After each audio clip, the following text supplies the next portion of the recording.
kamu gak perlu malu, kamu gak perlu menundukkan kepalamu, just jalan straight, kamu gak pernah minta makan sama orang. Gitu. Jalan kaki. Kasih tulis jalan kaki karena mama susah tidak punya mobil.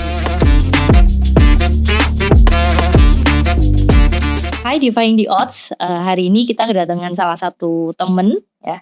She is a mom of 3, she is a brand owner, she is a businesswoman. So many titles di pundak dia. Dan bisa dibilang hampir semua orang Surabaya kalau dengar namanya pasti kenal gitu ya. So we welcome our narasumber hari ini. Hari ini ada Chin Fong. Hai Chin Fong. Hai, thank you udah ngundang lo C. Ya, thank you so much udah jadi narasumber hari ini ya. Nah, hari ini kita ngobrolnya singkat-singkat nih ya. Teman-teman yang penasaran ini kenapa di tengah nih Chin Fong? Nah, ya, elephant in the room ya. Ya, ini camilan yang cocok buat kalau lagi ngobrol ya sih. Ya, jadi kalau teman-teman tahu ya, Chin Fong ini so many projects. Salah satunya adalah Dusun Roti. Jadi teman-teman yang sambil dengar boleh nih ya grab Gojek ya. Ya boleh. Atau ke outletnya terdekat juga boleh. Sip. Nah hari ini kita mau ngobrol-ngobrol Chin Fong. So many roles on your shoulders. Yes. 5 ada ya? 6, 7 ada. 6, 7 banyak gitu ya. Banyak banget gitu kan. Kalau kita kenal Chin Fong, pertama kali kenal adalah as an influencer. Ya, as influencer ya. Influencer Okay. ya. Kita mau nguak-nguak sedikit-sedikit, semakin lama semakin dalam. Oke. Kalau judul takut ya. Wah semua. Oke. Our podcast kan Defying the Odds. Ya, orang-orang yang keluar dari jalurnya yang seharusnya gitu kan. Yep. Yang kalau kita lihat kartunya tuh nggak bagus-bagus banget. Benar. And yet you prove them wrong. No, I'm more than that. I'm a rough diamond gitu kan. Nah kita mau mulai dari mana ya gitu ya. Kita mau mulai dari ini deh. Who is Chin Fong for you? Oke. Chin Fong, actually aku cuma seorang wanita biasa pada umumnya yang memang hidupnya hari-hari sama kayak pada orang pada umumnya. Jadi ya kerja gitu kan. Terus aku sekarang punya anak juga, C. Jadi tiap hari isinya sibuk dari pagi sampai malam gitu. Nah, menurut aku kalau ditanya Chin Fong itu kalau orang kenal aku yang dulu zaman aku SMP SMA gitu ya, C. I'm no one sih. Okay. Sampai kuliah bisa bilang I'm no one.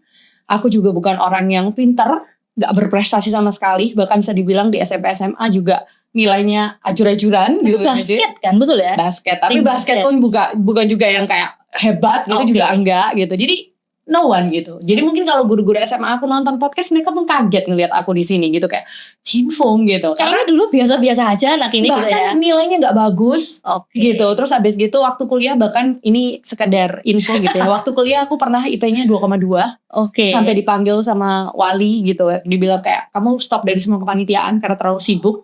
Karena memang orangnya sibuk dari dulu. Iya. Gak boleh panitia sama sekali C, karena IP-nya 2,2. Bayangin C, 2,2 gitu. Terus itu semua ngomongin ekonomi, mata kuliah ekonomi semua gak lulus. Jadi ya mungkin itu Chin Fong ya. Chin Fong yang tidak dikenal, Chin Fong yang benar-benar kayak kuliahnya gak pinter, sekolahnya gak pinter. Tapi I try so hard untuk bisa prove to everyone kayak aku bisa jadi seseorang sih. Walaupun ya belum jadi seseorang yang sampai gimana ya, tapi bisa kerja lah at least gitu. Nah aku inget banget Fong, tadi sebelum kita podcast ya, kita sempat briefing sebentar. Aku kenal Chin Fong ini sebenarnya dari cece-nya Chin Fong dulu, dari kakaknya Chin Fong ya. Namanya Cimelda. Cimelda ini seorang cewek yang aku, jangan-jangan Cimelda denger nih. Hai Cimelda. Jadi Cimelda ini ya di atas aku 4 tahun ya. 4 tahun, tapi aku kelihatan cece ini unik gitu. Kenapa Cimelda ini unik? Bisa dibilang keekonomian keluarga waktu itu tuh menengah ya. Ke bawah. Menengah ke bawah. Cimelda ini gak punya mobil. Gak punya mobil gitu. Gak punya mobil. Tapi sama mamanya, ini anak cewek gak boleh naik sepeda motor. Ya apa caranya harus naik mobil. Mau naik taksi, mau ikut sama temen. Waktu itu sama cici aku kan. Iya. Kuliah sama cici aku. Jadi kayak karena terpaksa jadi temennya banyak. Iya. Nah itu aku kerasa Cimelda ini hasil karya dari seseorang nih. Ya. And yet aku ketemu Chin Fong, aku kenal Chin Fong, ada benang merahnya. So who's the mastermind behind Chin Fong and Melda and semua anak-anaknya? Kalau biasa aku ditanya sama orang gitu ya, who is your inspiration gitu. Everyone pasti punya aja. Kalau aku simply sih, mamaku sih. Karena memang dia tuh adalah bisa dibilang pahlawan dari keluarga. Kayak tadi Cici bilang, kita tuh menengah, benar-benar keluarga menengah ke bawah. Tapi kayaknya orang gak ada yang tahu Ci. Iya. Gak ada yang tahu. Even teman-teman aku kuliah pasti kaget waktu lihat podcast ini juga. Karena mereka ngelihat aku seseorang yang tasnya selalu bagus, bajuku selalu bagus, sepatuku bagus. Aku gak pakai sepatu yang tambalan gitu, bahkan ganti-ganti gitu ya. Terus aku juga gak pernah naik motor. Jadi kalau tadi dibilang Cece bilang kayak sampai nunut-nunut, aku 4 tahun kuliah hampir nunut orang. Nunut semua. Karena mamaku bahkan gak bisa bayarin aku antar jemput. Jadi aku harus nunut. Jadi kalau misalnya orang temanku kuliah jam 8, aku baru kuliah jam 12 ya. Aku kan jam 8. Jam 8 tuh aku nunggu di pusat komputer. Sampai jam 12, sampai segitu ya. Sampai aku tidur kadang di ruang hima karena aku dulu hima. Jadi benar-benar I try so hard untuk kayak menjalani hidup. Tapi untungnya karena semua didikan dari mamaku selalu bilang kayak kamu gak perlu malu, kamu gak perlu menundukkan kepalamu, just jalan straight. Kamu gak pernah minta makan sama orang. Tapi mungkin gak nih Vo, kalau orang lihat ya, mungkin orang bisa, kalau orang yang shallow ya, kerasanya diajarin supaya cantik, supaya dapat orang kaya. So actually kalau kita bisa pikir jeleknya ya, apakah seorang mama Miling ini anaknya di dandannya cakep-cakep nih, kayak boneka gitu. But actually dalamnya kosong. Apakah itu? Enggak sih. Soalnya gini, kalau misalnya mamaku cuma jadi cantik, dia tidak akan memaksa aku kuliah juga. Ya kan? Karena dia pengen aku punya pendidikan yang layak, skills gitu. Dan aku melihat dari sisi mamaku ketika dia bilang kayak, Fung kamu harus kuliah, kamu harus pinter, nanti pulang, maksudnya habis lulus kuliah kamu harus kerja. Karena sebenarnya kayak tadi Cici bilang, buat apa sih didandanin gitu? Sebenarnya buat di-accept sih. Kadang-kadang. Karena aku melihat waktu zaman mamaku susah, itu somehow dia gak di-accept sama everyone. Sadly but true. Karena people lihat kamu siapa. Gitu. Karena mereka melihat kalau misalnya kita kayak gak dandan, atau misalnya gak ikut zaman, gitu. Kadang-kadang kita gak di-accept sih. And it's so hurt. Karena kalau kita udah gak di-accept, kita mau jalanin hidup aja udah males deh. Kayak, aduh gak punya temen, ke kuliah gak punya temen. Jadi mamaku berusaha mendandani aku untuk di-accept. And then kalau misalnya tadi bilang ya untuk dapat pacar yang mungkin kaya or something, itu as a bonus. Why? Aku sekarang punya anak cewek 3 Ci. Dan aku pernah discuss sama suamiku. Dulu aku merasa mamaku itu matrik. Kayak apa sih mah? Kok harus cari cowok yang mapan? Dia gak pernah bilang, harus kaya gitu, enggak. Yang mapan. Yang penting punya rumah sendiri, sedang-enggaknya gitu ya. Iya, mamaku gak bilang sampai kayak gitu, tapi kok yang mapan, Fu? Sampai kamu dapat orang Soro. Kenapa Ci? Karena hidup kita susah. Pernah susah. Dan mamaku waktu itu masih susah Ci. Kita susah. Nanti sing Soro tuh anakmu. Dan mama ngeliat kalian kayak gitu. Dan dalam hatiku, aku belum punya anak Ci. So I don't relate. Gak relate sekarang nih ya. Sekarang I wish aku juga doa anak-anakku bisa dapat orang yang mapan. Bukan karena aku matre Ci. Cuma aku gak pengen mereka susah. Karena aku merasa gedein anak itu Soro. Ke dokter mahal Ci sekarang. Nah gak ada uang, bagaimana bisa ke dokter? Jadi setelah kita menjadi ortu atau menjadi orang tua, kita tuh kadang-kadang baru relate apa yang ada di pikiran orang tua kita. Waktu dulu I hate that statement sih. Kayak apa sih mah? Jadi aku dulu punya pacar gak pernah ngeliat itu Ci. Aku benar-benar santai aja. Even aku sempat pacaran sama salah satu orang gitu ya, mantanku gitu. Aku masih hubungan baik sama dia. Dia naik motor Ci mana-mana. Jadi aku pulang dia naik motor. Dan mamaku ngamuk. So mau naik motor. Aku bilang apa sih mah? Santai po gitu. Tapi in the other way, waktu itu mamaku sempat bilang ya wes lah, kamu memang cinta sama dia. Gak apa-apa nanti buka toko lilin deh. Itu sampai aku inget loh Ci. Buka toko lilin di rumah mama. Terus kamu kawin sama dia gak apa-apa. Padahal waktu itu aku sampai 20 tahun. Aku sampai mikir, ya gak mikir kawin juga sih ma. Cuma aku sampai kayak sudah bilang hal yang itu gitu. Karena dia merasa kayak ya wes lah, memang kamu cinta sama dia. Gak apa-apa dijalani. Nanti buka toko lilin cuma lilin. Aku juga gak tahu apa mamaku itu bilangnya lilin ya. Gak ngerti gitu. Tapi itu salah satu cerita sih gitu. Berarti mamamu nih ngeliatnya udah jauh ya? Jauh banget. Dia tahu kalau bisa kita cari yang udah mapan. Karena ya jujur ya, untuk membangun dari nol itu kan susah ya. Why not kita cari yang udah start duluan, and then we build something di atas itu. Bener. Tapi kalau dari tadi Cinfung cerita, kalaupun kamu cinta ya wis gitu. Kalau cinta yuk sama-sama susah. Berarti actually mama nggak cuma mentingin packagingnya, tapi tetap dalamnya ini loh. Yang penting gitu. Tapi jangan sampai dalamnya ini nggak terekspos karena packagingnya kurang cantik gitu ya. Karena ya apa ya itu aja orang masih melihat apa yang di luar. Sadly ya. Sadly, but true ya, itu semua orang seperti kayak gitu Ci. Very nice. Makanya itu aku kerasa waktu ketemu Cimelda kok ya kayak gitu. Kalau untuk Cinfung kok sama ini ya. Benang merahnya ada gitu ya. Jangan waktu SMA itu sampai tengkar sama papa karena mama maksa masuk ke sekolah yang bagus padahal kita nggak ada uang. Dan akhirnya end up-nya aku nggak bisa tebus STTB, surat tanda kelulusannya. Sampai aku masuk kuliah tuh nggak punya itu karena aku nggak bisa bayar. Terus waktu kuliah aku dikuliahkan sama kokonya papa. Jadi setiap aku harus bayar, aku harus telepon, harus nangis karena kokonya papa nggak mau bayarin Jadi karena kayak mesti harus tengkar gitu loh. Jadi kayak sesusah itu hidupku. But no one see sometimes. Orang cuma kelihatan Cinfung yang sekarang. Di kuliah gak ada yang tahu Kayak aku ke BAAK, ke Petra, kemudian minta surat penundaan bayar. No one know. Gak ada yang tahu. Even my best friend, maksudnya yang di tempat kuliah waktu itu juga gak tahu lah. Maksudnya itu kayak dulu kan kita lebih tertutup ya untuk masalah hal kayak gitu. Karena kita kerasa malu. And now kayak orang juga udah lebih open untuk menceritakan luka-luka dan trauma untuk mungkin bisa menjadi inspirasi buat orang banyak juga gitu. Kalau tadi kan kita berdua ya, kita kan mulai dari menengah yang hampir ke bawah gitu. Menengah lah, seenggaknya kita punya rumah gitu. Tapi gak punya mobil gitu pada motor gitu. Nah kan kamu pernah di sana, and now kita bisa bilang kamu di atas gitu. Apa sih perbedaannya sebenarnya? Perbedaannya everything comes easy ya sometimes gitu. Maksudnya isinya tuh dalam arti ya kayak tadi aku bilang, ketika anak kita sakit atau misalnya kayak dulu kita mau makan ayam goreng gitu ya, kita dulu harus nunggu kayak lagi promo ya baru mau makan. Tapi sekarang aku merasa kayak yang merasakan salah satu dampak yang enak tuh anak kita sih sebenarnya. Memang kayak aku waktu di atas nih ngerasa kayak anak-anakku mau masuk playground harga 200.000 2 jam. Ya wes gitu ya. Ya wes, anakku 3 600.000.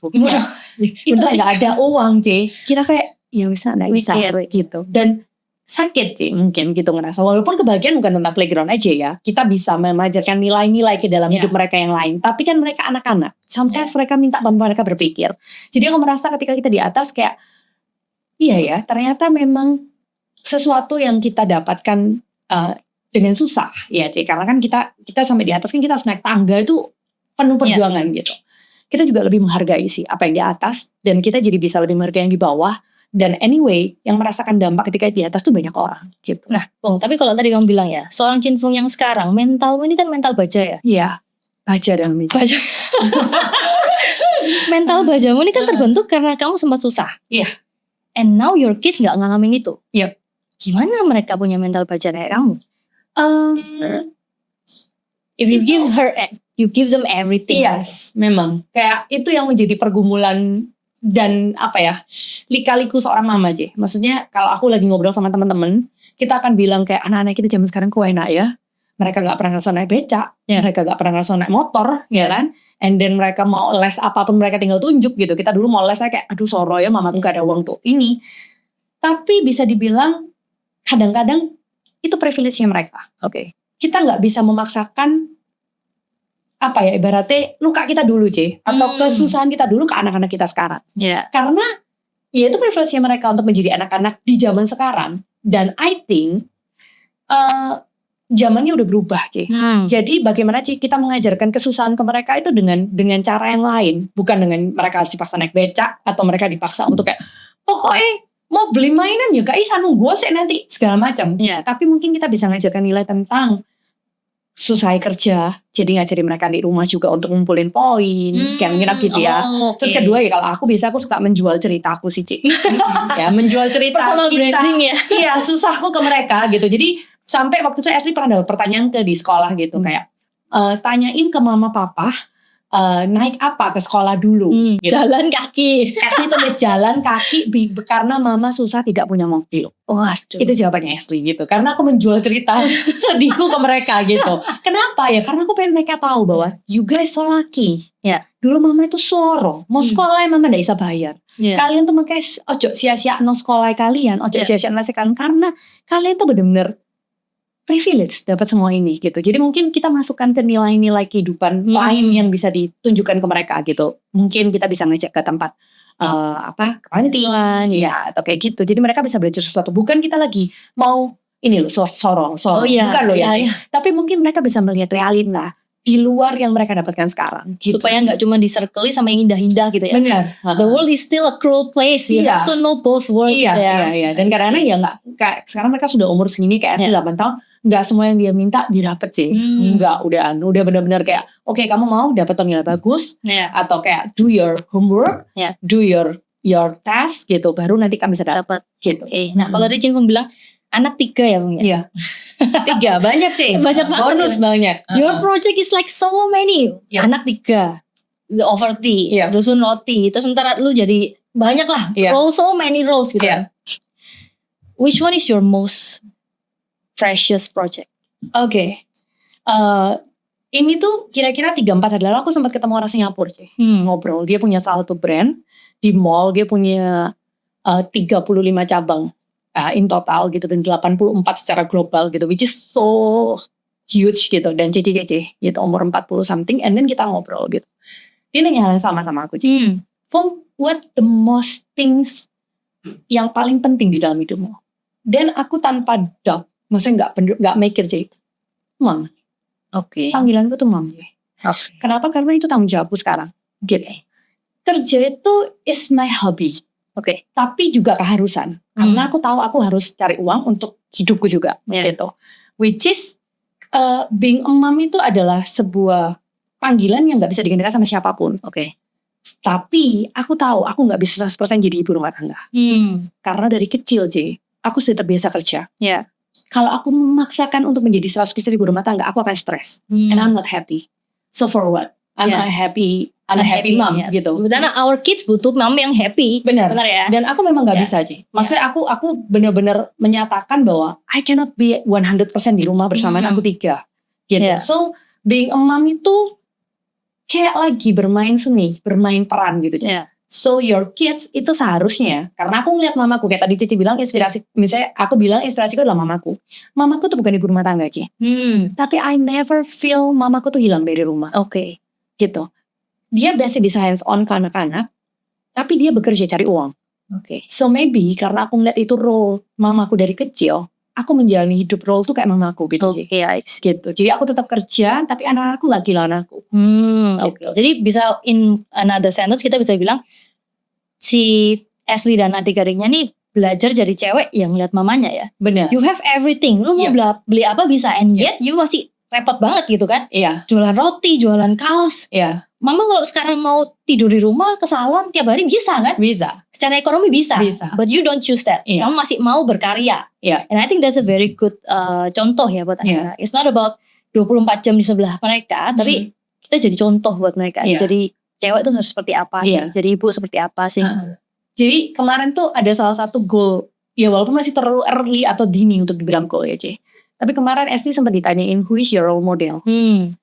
Terus dia nulis 3 halaman Ci. Sampai aku foto 3 halaman ya, karena mungkin disuruh sama sekolah. Role model dia tuh aku. My mom. Dan dia bisa menceritakan tentang aku Ci.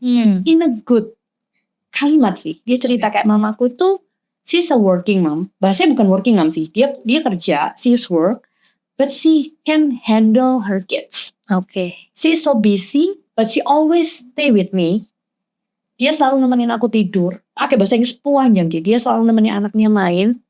Dia help people. Dia trying untuk kerja dan bagi waktu. Dan itu aku gak pernah cerita loh Mbak Ashley. Maksudnya aku tidak pernah mendefinisikan diriku mama ini seperti ini loh. Tapi dia bisa melihat itu untuk anak umur 8 tahun. Dan aku nangis ya waktu baca. Karena aku merasa Tuhan, ternyata maksudnya seorang anak kecil umur 8 tahun tuh bisa melihat ya. Bisa mempelajari gitu. Walaupun aku bukan perfect mom. Aku selalu bilang aku bukan ibu yang sempurna. Dan aku bilang sama Ashley. So aku pernah nangis sama Ashley. Saya pribadi pernah nangis sama Ashley. Pernah kayak bilang, mama ini gak sempurna. Mama pernah salah. Mama banyak salah karena mama gak pernah jadi mama sebelumnya. So bear with me. Sabar mama ya. Kalau mama lagi marah sama kamu atau emosi ya mama ya pasti belajar gitu. Jadi waktu dia nulis aku role modelnya Ashley, itu sudah jadi salah satu tick list aku gitu ya. Thanks God gitu. So ini jadi makanya kayak Cici bilang panggilan tuh kayak gini Ci. Sesibuk apapun aku di dalam hidupku, aku tuh berusaha untuk tidur sama Ashley tiap malam. Nemenin dia tidur. Jadi aku masih bisa cerita what kind of her day di dalam satu hari. Kayak, kamu ngapain aja hari ini? Jadi aku bisa cerita. Aku bisa tahu siapa teman dekatnya dia, temannya siapa yang nakal. Terus dia bisa kayak, mestinya masih bisa kayak kadang-kadang kita masih baca buku cerita bareng kayak gitu. Jadi tetap aku lakuin. Terus kayak aku berusaha di sela-sela waktuku, aku jemput mereka. Itu yang bahkan kadang orang kayak masih ada waktu ya. Masih bisa Ci. Jadi aku berusaha untuk jemput sekolah, nganter les, nunggu di mobil. untuk nungguin dia sambil les, kerja. sambil kerja, and then pulang antar lagi gitu. Itu masih tetap aku komitmen. And then you enjoy it. And I enjoy it. Nggak jadi beban gitu ya. Enggak sih. Lucu ya, tapi kayak kadang-kadang orang lihat aku kayak ngeluh, ya ngeluh kayak, manusiawi lah. Iya pasti lah ada capek. Manggil pijet ya tadi malam manggil pijet keroan ada sih, karena fisiknya tetap nggak kuat gitu. Iya. Jadi kalau orang ketemu aku selalu jawabannya apa ya? Kayak statementnya mereka cuma satu. Kok bisa? Cek sibuk sih kamu. Aku kuasa lihat kamu. Aduh aku cek kuasa lihat kamu, bisa nggak stop for a while gitu. Dan aku akan jawab sih. Aku ini nganggur loh. Kayak aku gak nganggur. Aku tuh gak ada di sini loh. Jadi kayak mungkin kayak orang bilang mungkin kamu tuh waktunya gak 24 jam ya. Mungkin ya aku bilang. Tapi kayak enggak sih begitu loh. Bahkan kayak di persirkel temenku J. Kalau misalnya mereka lagi chat ya. Yes makan siang yuk. Percayalah J. 80% tinggi satu aku. Oh gitu. Malah oke gitu ya. Oke gitu. Sampai mereka tuh bingung. Ya ampun sing jawab selalu Cinfong. Sing bisa tuh Cinfong. Karena aku kayak aku punya a lot of time gitu. Padahal kelihatannya sibuk banget. Iya. Pencitraan berarti ya. Iya mungkin ya. Sebenarnya nggak sesibuk itu. Walaupun ngeliat story-nya titik gitu. Padahal orang kalau ketemu aku kayak gak pegang handphone loh, Cie. Iya. Bukannya Bukannya nggak konsen gitu ya. Enggak, aku bener-bener handphoneku tak taruh tas kadang. And then aku story thread gitu selesai gitu. Kayak bener-bener ya. Mungkin karena enjoy aja ya. Ya enjoy. Nggak Kuncinya kerasa. tuh enjoy. Nggak kerasa kerja. Bener. Nah tadi kalau kita bisa cerita nih, Cinfong as a mom, that's your most precious project. Iya. Next yang sering kita dengar adalah The Overty sama Dusun Roti ya. Kita bahas The Overty dulu deh. Oke. Karena Dusun kan masih baru ya. Masih baru. The Overty sudah berapa lama? Jalan mau masuk tahun keempat. Tahun keempat. Iya. Why? Why bother? Mungkin why kurang cocok ya. Why bother? Iya, oke. Aku itu tumbuh dari seorang anak yang hidupnya kan susah. So, some people bakal relate sih. Kenapa ada orang yang hidupnya tuh kerja gitu. Ternyata aja kalau ditarik garis benang merah ke belakang, itu tuh masih ada hubungan dengan trauma. Oke. Trauma di mana aku takut susah. Oke. Takut gak punya uang. Takut gak punya uang. Gitu. Jadi aku tuh titik sensitifku tuh kadang-kadang uang sih. Oke. Gitu. Kayak aku takut susah gitu. Kayak misalnya misalnya ada orang yang bilang kayak tadi bilang sebenarnya kayak kamu tanpa kerja pun kamu bisa gitu. Yeah. Tapi aku nggak mau karena aku pengen saving. For who? For my kids. Kenapa? Waktu ditarik garis benang merah karena aku dulu susah dan mamaku tuh menghidupi kita tuh dengan susah. Jadi aku tuh sebagai ngeliatnya dari sisi anak aja. Aku tuh nggak pengen anakku tuh ngerasa apa yang aku rasain. Kayak mau kuliah harus telepon orang, nangis. Kemudian kayak dulu teman-teman pernah satu di kuliah tuh kita tuh pernah kayak teman-temanku satu geng janjian ke Bali dan aku nggak punya uang, aku nggak bisa ikut karena aku nangis gitu. Terus kayak harus kuliah nunut. Aku selesai kuliah jam 12, aku harus nunut temanku pulang jam 8 malam. Jadi aku keleleran dari jam 12 sampai jam 8 malam karena aku nggak punya uang buat naik taksi. Jadi hal trauma dan luka-luka masa kecil itu membentuk aku menjadi pribadi yang baja. Yang kayak aku harus kerja mau gak mau supaya anakku nanti hidup enak. Walaupun mungkin deh sampai itu kayak ngapain gak manjak anakmu. Nanti kan anakmu bisa survive dewek.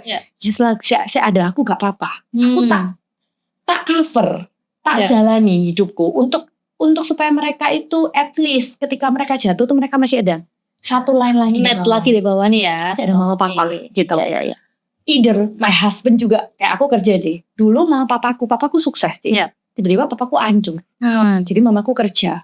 So aku berasa itu juga net. Dimana ketika my husband hancur, masih ada aku kok sing kerja. Dan mungkin tuh lagi kita jalani jadi. Jadi kayak aku masih bisa cover kayak oke, suamiku hancur nih, masih ada aku masih bisa kerja. So ayo aku pakai tangan kaki untuk bisa berkarya dan masih bisa saving gitu sih. Tapi kalau aku lihat di Overty ini kan launching apa habis gitu kan. Orang-orang kan ya orang julid ya. Gimana caranya? Aku juga mau nih gitu. Apakah di Overty ini bisa dibilang dompleng Cinfong, nama seorang Cinfong? Yes. Atau Overty ini ada perpanjangan tangan Cinfong gitu? I don't know. Gimana nih? Kenapa bisa sukses? Kalau kita flashback dulu 8 tahun lalu tuh aku punya dekorasi. Precious moment ya. Dan waktu itu aku gak ada yang kenal aku aku memang seorang bocah yang tiba-tiba habis kerja bank, kerja hotel, tiba-tiba pengen kerja dewek. Dan aku cukup gitu ya? Iya. Kurang sibuk saya kayaknya. Akhirnya kerja dekor nyoba, ternyata rame waktu itu. Kerja dekorku tuh rame dan aku bener-bener berdua tok main temanku. Jadi aku bongkar dekor, masang dekor, motong bunga, masang balon, itu semua tak lakukan sendiri. Karena pelit sih, gak mau bayar di karyawan. Gak mau punya karyawan sih. Bener-bener mati-mati tak lakukan ada WKP gitu. Terus habis gitu dekorasi udah mulai slow. Karena waktu itu memang ya perputaran zaman udah orang pakai dekorasi. And then kita move, aku sempat jualan barang Cina waktu itu. Terus rame, tapi ya udah slow lagi.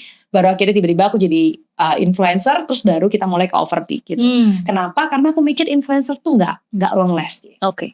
Being influencer tuh nggak long last. Seorang influencer yang kita bisa bilang A-list speak out kalau being influencer it's not a long last. It's very scary guys. Iya. Why? Karena dulu semua orang pakai BB. Sekarang siapa pakai BB? Iya. BlackBerry. No one's gitu. Dulu semua orang pakai Nokia, no one's pakai Nokia sekarang. Waduh, So I think ini scary loh. Karena Gen Z banyak banget cita-cita apa? Influencer. Iya. And yet you say it's not long lasting. Ini mimpi mereka hancur semua.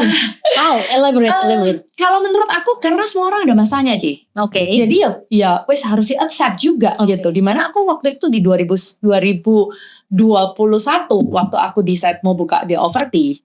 Ya bener gak 2021? 2021 waktu aku mau buka di Overtee itu waktu itu di pikiranku adalah kayak gak lama lagi aku udah selesai sih being influencernya. Oh gitu. Iya. Karena aku mikir kayak cukup, kayak waktu itu aku udah masuk tahun ke berapa? 7, 8. Kenapa? Apakah endorsement udah mulai sepi? Enggak, justru waktu itu rame sih. Karena waktu itu COVID lagi rame-rame, semua orang cuma pakai influencer untuk bisa. Karena event mati semua, and then kayak iklan gak bisa. Jadi ya mereka pakai rame banget sih, aku bener-bener rame. Tapi di other way, aku mikir kayak ini gak akan long last. Karena mungkin gak akan long last, mumpung aku masih punya nama. Karena Cici tanya, ini nompleng? Yes. Oke. I proudly say yes. Gitu ya, nggak tahu itu proudly atau sadly gitu, tapi I proudly say yes. Mumpung aku masih punya power nih as a Cinfung, let's make something.